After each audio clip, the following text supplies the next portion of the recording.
பொதுவெளியில் வெளியிட நான் சமூகத்தை வைத்து இயக்கம் நடத்தவில்லை. லாப நஷ்டங்களை கொண்ட வியாபார நிறுவனம் நடத்துகிறேன். ஒரு தனி மனிதனின் பொருளாதார வியாபார நிறுவனத்தை பற்றிய கணக்குகளை பொதுவெளியில் வெளியிட வேண்டிய அவசியம் இங்கு எதற்கும் இல்லை. ஒரு மனிதனுடைய 15 ஆண்டுகளுடைய உழைப்பை தரைமட்டமாக்கிய இந்த சூழ்ச்சியை நான் பொதுவெளியில் பகிர்ந்தால் என்ன ஆகும்? இவர்களின் இந்த குரல் எல்லாம் இந்த சூழ்ச்சியில் அழிந்தவனும் கேள்விக்குள்ளாக்கப்பட்டவனும் நானாகவே எரிந்துவிட்டு போகின்றேன். இத்தனையும் ப்ரூஃபோடு ஓப்பன் பண்ண வச்சிடாதீங்க. எப்போ ஓப்பன் பண்ணணுமோ அப்போ கரெக்டாக எல்லாமே ஓப்பன் ஆகும். எனவே சினிமாவில் பஞ்ச் டைலாக் பேசுறதெல்லாம் சட்டமன்றத்தில் பேசல. வரஹ்மத்துல்லாஹி வபரகாத்துஹு ரப்பி ஷ்ரஹ் லி சத்ரி வ யஸ்ஸிர் லி அம்ரி வஹ்லுல் உக்ததம் மின் லிசானி யஃப்கஹு கௌலி.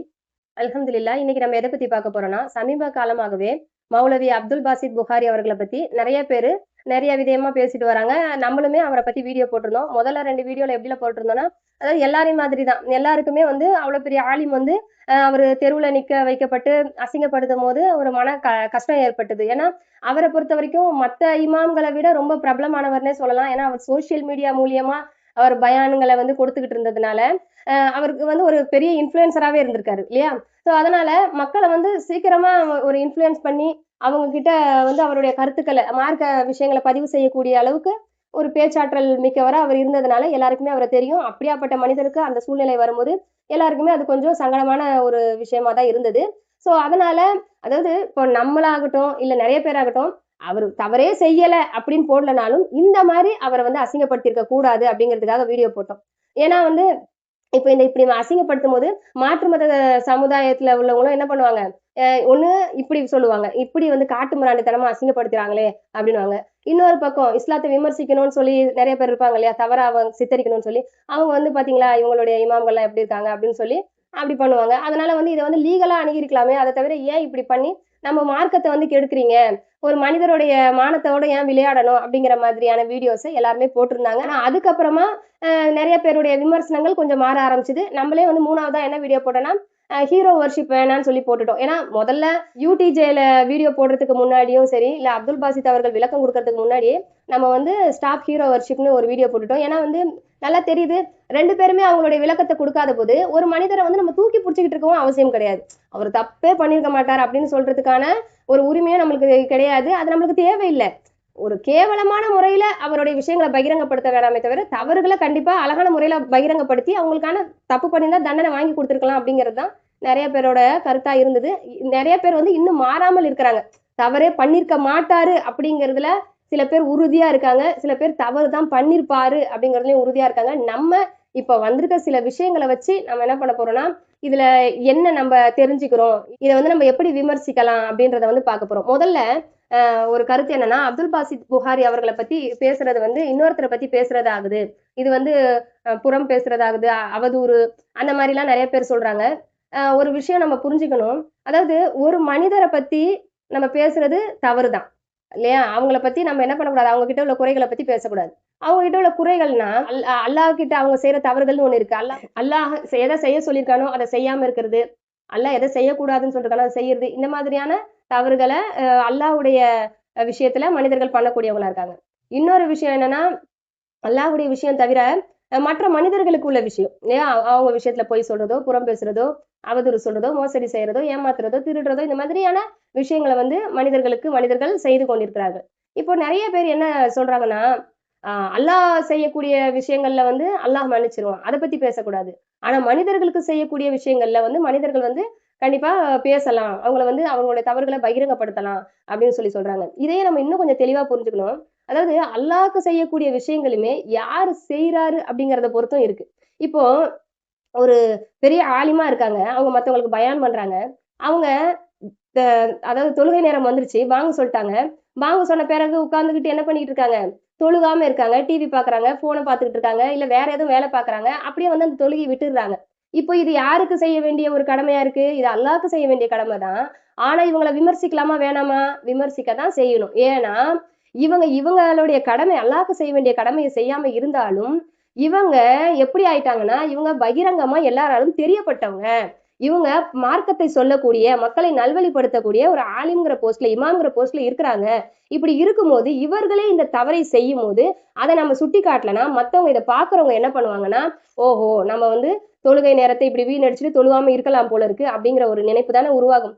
அப்போ இது வந்து அல்லாஹ்க்கு நம்ம செய்யற விஷயமா இல்ல மனிதர்களுக்கு செய்யற விஷயமா அப்படி நம்ம பார்க்காம ஒரு மனிதரை நம்ம பகிரங்கமா வெளியே சொல்றதுக்கு ஒரு முக்கிய காரணமா இருக்கிறது நாம் மற்றவர்களால் அறியப்பட்டிருக்கோமா, நாம மத்தவங்க பின்பற்றக்கூடிய இடத்துல இருக்கிறோமா அப்படின்னு தான். எல்லாருக்கும் தெரிந்த ஒரு இமாமா இருக்கிறாங்க, ஒரு இன்ஃப்ளூயன்சரா இருக்கிறாங்க, இவங்க ஒரு தப்பு பண்றாங்கன்னா அந்த தப்பு அவங்களோட முடியறது இல்ல, அவங்க யார பாதிச்சாங்களோ அந்த மனிதர்களோட முடியறது இல்ல. கண்டிப்பா இது ஒரு சமுதாயத்தை பாதிக்கக்கூடியதா இருக்கு.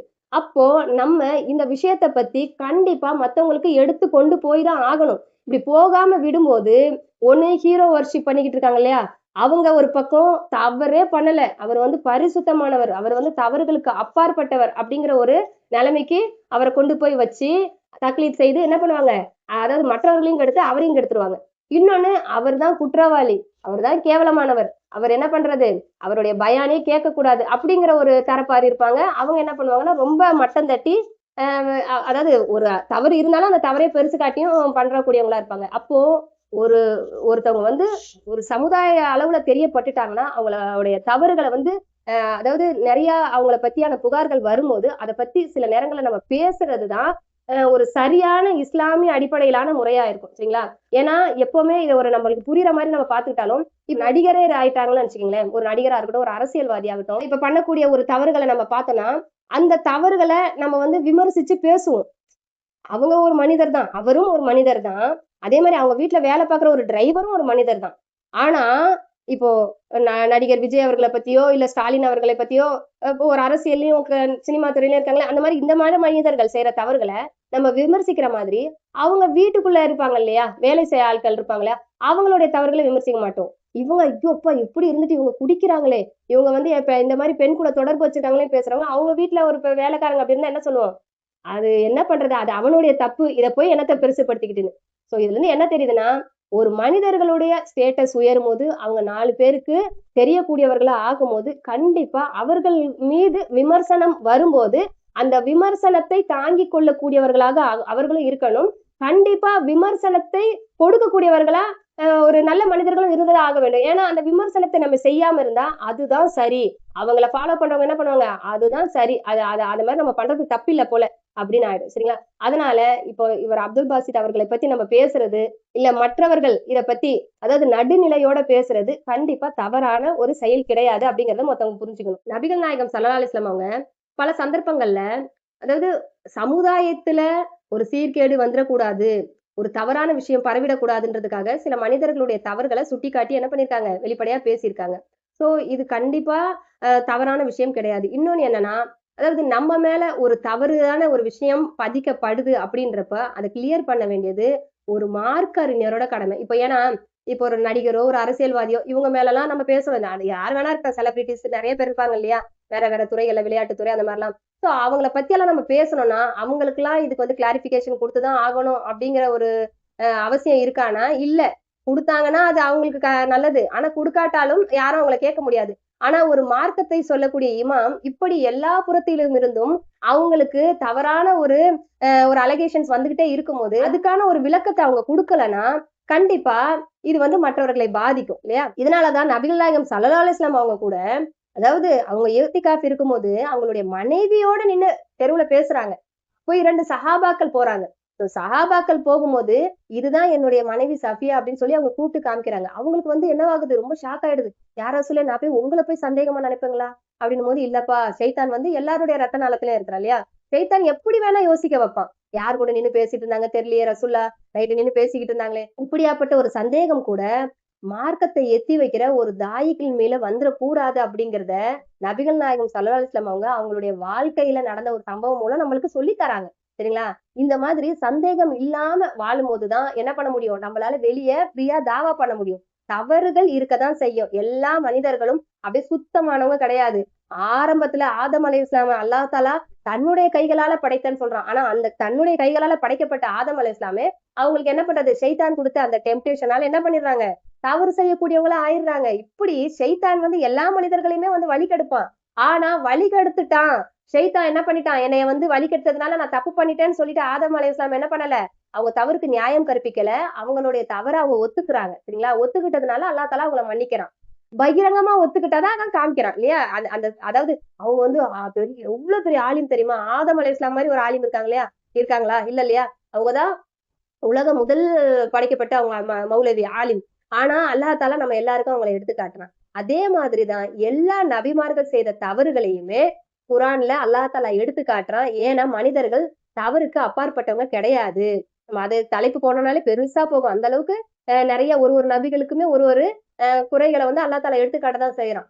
ஏன்னா இந்த மாதிரி தவறுகளை எடுத்து சொல்லும் போது இதுல இருந்து ஒரு பாடம் மத்தவங்களுக்கு கிடைக்கும்.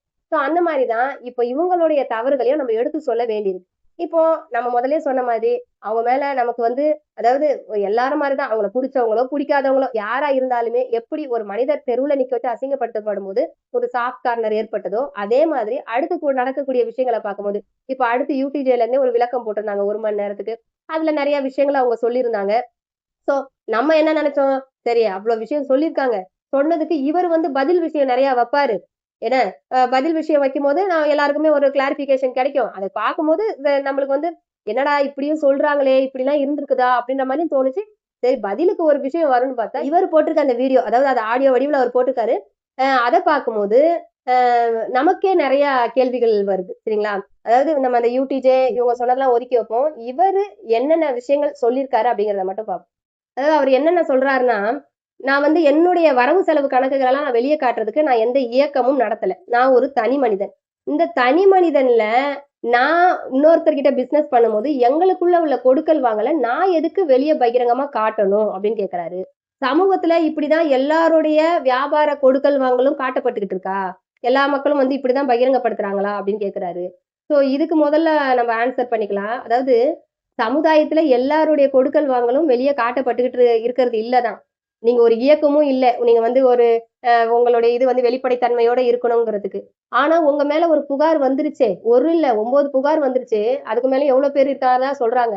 சோ இவ்வளவு பேர் புகார் கொடுக்கும்போது நீங்க அதை வந்து எப்படி கையாளுறீங்க? நீங்க வந்து அதாவது இதை நிரூபிக்க வேண்டிய இடத்துல இருக்கீங்க. இப்ப நீங்க உங்களை வந்து ஒரு தனி மனிதன்னு சொல்லி நீங்க உங்களை வந்து ஒரு வட்டத்துக்குள்ள சுருக்கிக்காதீங்க. நீங்க உலகம் பூரா தெரியப்பட்ட அறியப்பட்ட ஒரு பெரிய மார்க்க அறிஞர். உங்க மேல இப்படியாப்பட்ட புகார் வருது. உங்களுக்கு அதாவது உங்களை எதிர்க்கிறவங்கள விடுங்க. உங்களுக்கான ஒரு ரசிகர் கூட்டம் இருக்கும் இல்லையா? உங்களை விரும்புறவங்க இருப்பாங்க இல்லையா? அந்த விரும்புறவங்களுக்காவது இதை குருட்டுத்தனமா நம்ப கூடாது இல்லையா? ஒரு கிளாரிபிகேஷனுக்காக நீங்க கொடுக்கணும் இல்லையா? அந்த விஷயங்கள் எல்லாம் நீங்க எடுத்து வச்சாதான் அவங்களும் வந்து இல்ல அப்படின்னு இவர் இப்படியாப்பட்டவர் இல்ல அப்படின்னு சொல்ல பேச இதுவா இருக்கும். இல்லைன்னா அவங்க என்ன பண்றாங்க, உங்க மேல உள்ள ஒரு குருட்டு பாசத்தினால அவர் பண்ணிருக்க மாட்டாரு அப்படின்னு அல்லாஹ்வுடைய அந்த சட்டத்தை அவங்க கையில எடுத்துக்கிறாங்க. அல்லாஹ்வுடைய அந்த அதிகாரத்தை கையில எடுத்துக்கிட்டு என்ன பண்றாங்க, ஒரு மனிதர் இவர் பண்ணிருக்க மாட்டாரு எப்படி உங்களுக்கு தெரியும்? அவங்க அதை நிரூபிக்கணும் இல்லையா? இப்ப வெளியில இந்த பக்கம் யூடியூப்ல சொன்னவங்க அவங்க பண்ணது தவறாகவும் இருக்கலாம், அவங்க பகிரங்கப்படுத்திருக்கலாம், வீடியோ எடுத்து வெளியே விட்டுருக்கலாம். இதுக்கான பாவங்கள் தவறுகளுக்கு வந்து அவங்க அனுபவிப்பாங்க. சரிங்களா? அவங்க செய்தது தவறா இருந்தா அவங்க அனுபவிப்பாங்க. ஆனா இப்போ நீங்க இப்படி குடுக்குறீங்க இல்லையா? நீங்க உங்களுடைய விளக்கத்தை சரியா கொடுக்காம நான் ஏன் என்னைய வந்து நான் நிரூபிக்கணும் அப்படின்னு கேக்குறது அவங்க பண்ணது சரிதானோ அப்படின்னு யோசிக்க வைக்கிற மாதிரி இல்லையா? அடுத்து என்ன பேசுறாருன்னா, அதாவது நான் நண்பர்களே வந்து எனக்கு எதிரா வந்து துரோகியா ஆக்குறாங்க. நான் என்கிட்ட வேலை பார்த்தவரை நான் கண்டிச்சிட்டேன்னு சொல்லி அவரு போய் வெளியே போய் என்ன பண்றாரு, இந்த மாதிரி ஒரு கூட்டம் கூட்டுறாரு. அதே மாதிரி யூடிஜே காரங்களும் என்ன பண்றாங்க, எனக்கு தெரிஞ்சவங்க நிறைய பேர் இருப்பாங்களே அவங்களெல்லாம் வந்து என்ன பண்றாங்க, எனக்கு எதிராவே பணம் கொடுத்தோ இல்ல மிரட்டியோ இப்படி எல்லாம் வந்து அவங்க வந்து மாத்துறாங்க, மெனக்கடுறாங்க அதுக்காக அப்படின்னு சொல்றாரு. இதுல எனக்கு இன்னொரு கேள்வி என்ன வருதுன்னா, அதாவது நீங்க தான் சொல்றீங்க அவங்க கிட்ட நான் ஒரு 5-10 நிமிஷம் தான் பேசியிருக்கேன். அடுத்து ஒரு 2 பயானுக்கு தான் போயிருக்கேன். இதை தவிர உங்களுக்கும் எனக்கும் என்ன சம்பந்தம் அப்படின்னு சொல்றீங்க.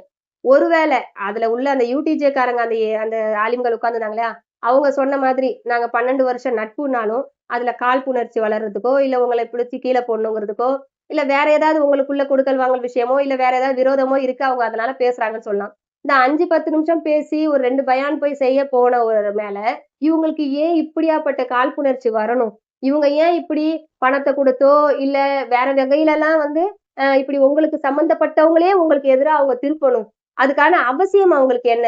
ஏன்னா எத்தனையோ ஜமாத்துல எவ்வளவு பிரச்சனைகள் நடந்திருக்கு, பொண்ணு விஷயம் பொருளாதார விஷயம் எல்லாம் நடந்திருக்கு.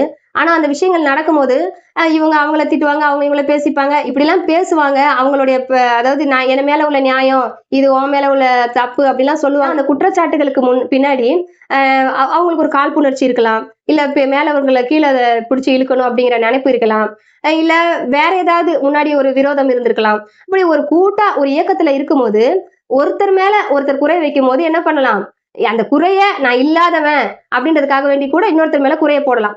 ஆனா நீங்க ஒரு 5-10 நிமிஷம் பேசின ஒரு நபர்களோட உங்களுக்கு இவ்வளவு பெரிய பகைமை உருவாக என்ன காரணம்? அவங்களுக்கு ஏன் உங்க மேல இப்படியாப்பட்ட காழ்ப்புணர்ச்சி உருவாகணும்? இவ்வளவு இறங்கி செஞ்சு அவங்க அதுல என்ன சாதிக்க போறாங்க அப்படிங்கறத நம்ம கொஞ்சம் சிந்திச்சு பார்க்கணும். அடுத்து இவங்க என்னைய கடத்தி இருக்கிறாங்க அப்படின்ற மாதிரி சொல்றீங்க. அப்ப கடத்தும் போது உங்களை கடத்தி அங்க அடிச்சு நிக்க வைக்கும் போது அங்க அவங்க சில புகார்கள் சொல்றாங்க. அந்த வீடியோலயே வந்து அதாவது பொருளாதார குற்றச்சாட்டெல்லாம் சொல்றாங்க இல்லையா? சொல்லும்போது நீங்க ஏன் அமைதியா நிக்கணும்? அங்க ஒரு போலீஸ் வந்திருக்காங்கன்னா, இல்ல என்னை இவங்க அடித்து துன்புறுத்துனாங்க, என்னை கஷ்டப்படுத்துனாங்க அப்படின்னு நீங்க அந்த இடத்திலேயே வெளிப்படையா சொல்லியிருக்கலாம். அப்படி இல்லனாலும் நீங்க என்ன பண்ணியிருக்கலாம், அதாவது அவங்க மறுப்பையாவது காமிச்சிருக்கலாம். இந்த மாரி நான் எப்போ பணம் வாங்க வந்தேன்? நான் எப்போ இந்த மாரி ஹவாலா பணத்தெல்லாம் இது பண்ணேன், மோசடி செஞ்சேன். இப்படி ஏதாவது மறுப்பு காமிச்சிருக்கலாம். உங்க மனைவிய பத்தி பேசும்போது உங்க முகத்துல கோபம் வந்தது. நீங்க மறுப்பு காமிக்கிறீங்க.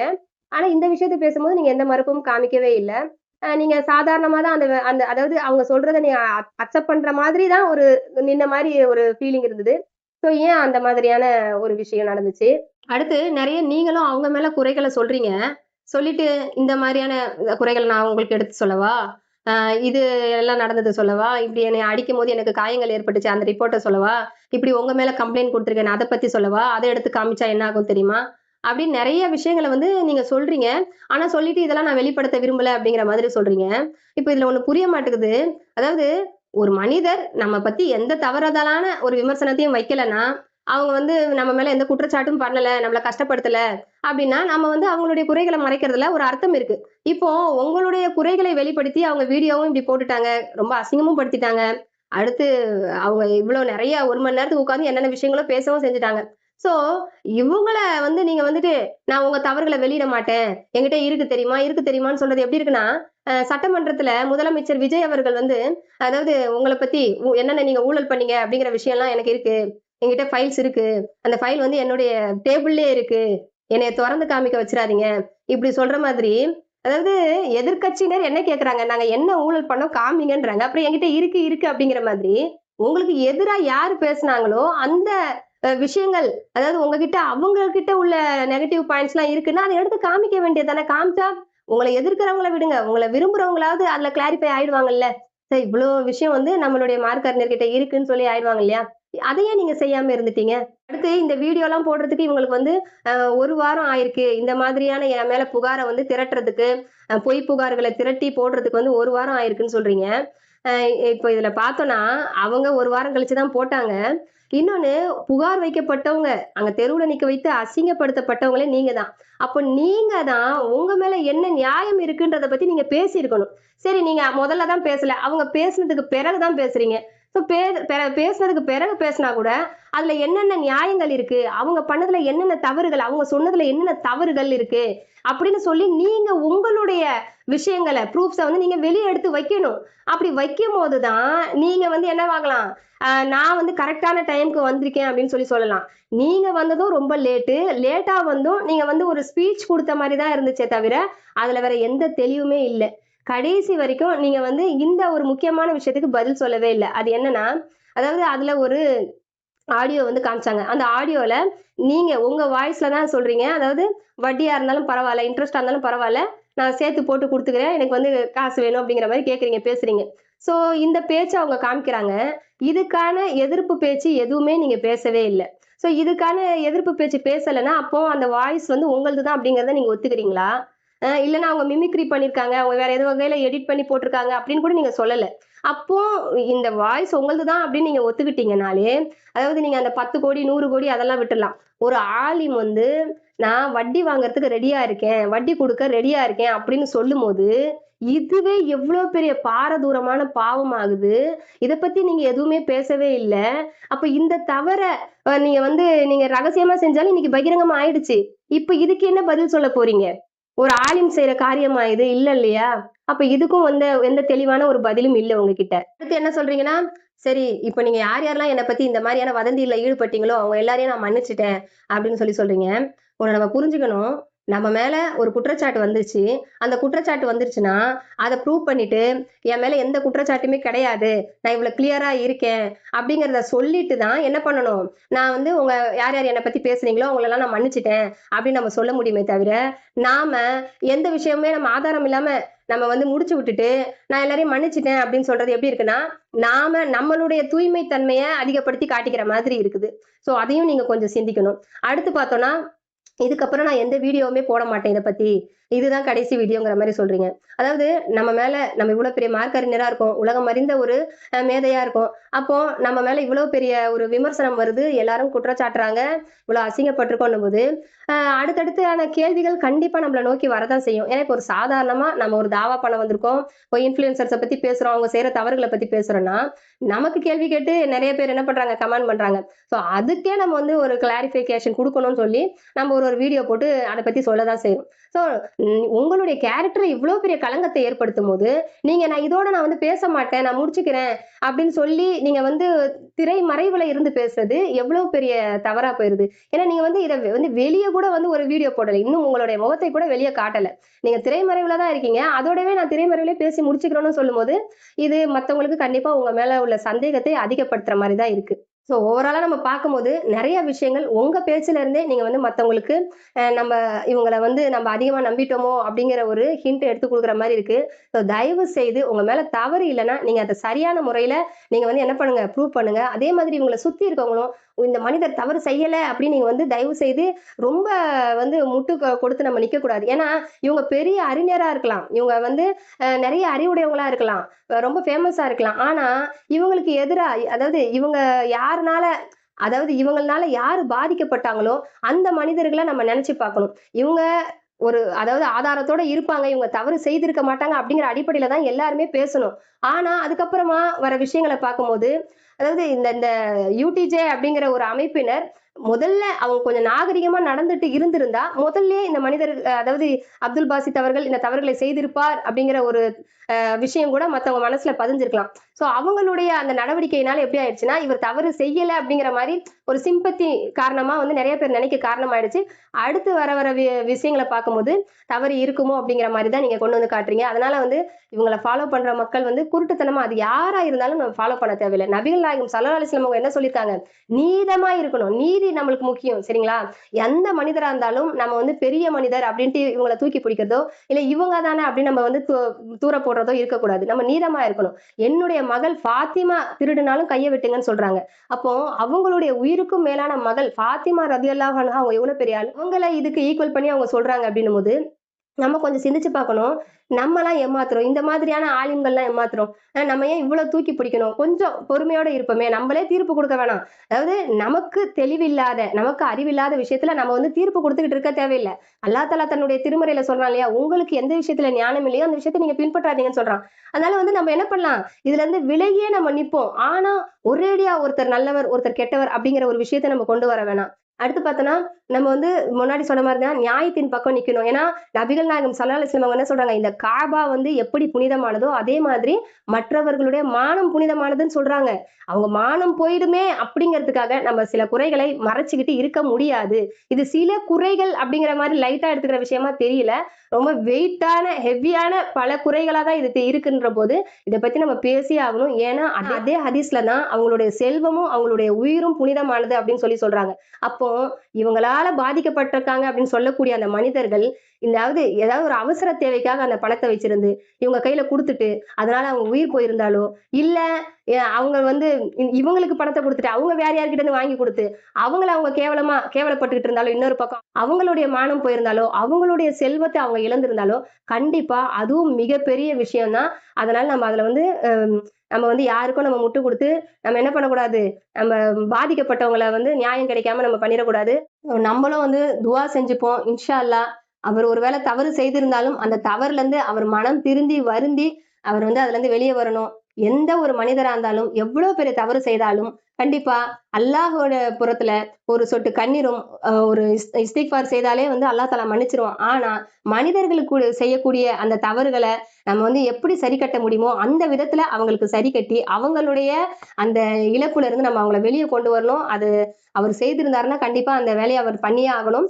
இன்னொன்னு, இந்த மாதிரியான நபர்கள் இப்ப தாவா காலத்திற்கு அவங்க திரும்பி வரும்போது அவங்க இப்படி தூய்மையானவரா வராம இன்னொருத்தர் சப்போர்ட் பண்றதுனால நம்மளுக்கு சப்போர்ட் இருக்காங்க அப்படின்னு சொல்லிட்டு அவங்க அந்த தவறுகள்ல இருந்து வெளியே வராம வந்தாங்கன்னா அது உண்மையாலுமே மார்க்கத்துக்கு மிகப்பெரிய களங்கம். ஏன்னா நிறைய பேர் வந்து எழுதி கொடுக்காம அப்படிதான் கொடுத்துருக்காங்க. இவங்க மேல உள்ள நம்பிக்கையில தான் கொடுத்துருக்காங்க. அது மிகப்பெரிய தவறு. அது இவங்க இந்த விஷயத்துல இருந்து கிடைத்த ஒரு மிகப்பெரிய பாடம் தான். சோ அவங்க வந்து எழுதி கொடுக்காம கொடுத்ததுனால அவங்களால லீகலா எதுவும் ஆக்ஷன் எடுக்க முடியாம இருக்கலாம். சோ அப்படி இருக்கும்போது அப்படி எடுக்க முடியாது அப்படிங்கிற பட்சத்துல அவங்க தவறு அவங்க பெருசா நினைக்காம அவங்க திரும்ப தாவா களத்துக்கு வரும்போது அது வந்து மற்ற தாயிகளையும் அது வந்து பாதிக்கும். அதனால கண்டிப்பா இந்த மாதிரி மார்க்க அறிஞர்களா இருக்கவங்க எல்லாருமே உலக ஆசைகளை குறைத்து கொண்டு நம்ம மார்க்கத்தை நோக்கி நம்ம மத்தவங்களை கூப்பிடும் போது கண்டிப்பா நம்ம இந்த உலகத்துல ஒரு வழிபோக்கரா தான் வந்திருக்கோன்ற எண்ணம் நம்ம மனசுல இருக்கணும் அப்படிங்கிறத நான் சொல்லிக்கிறேன். அல்லாஹ் தஆலா நம் அனைவருக்கும் நேர்வழி அளிப்பானாக. வாஹிரு தவானா அல்ஹம்துலில்லாஹி ரப்பில் ஆலமீன். அஸ்ஸலாமு அலைக்கும் வரஹ்மத்துல்லாஹி வபரகாத்துஹு.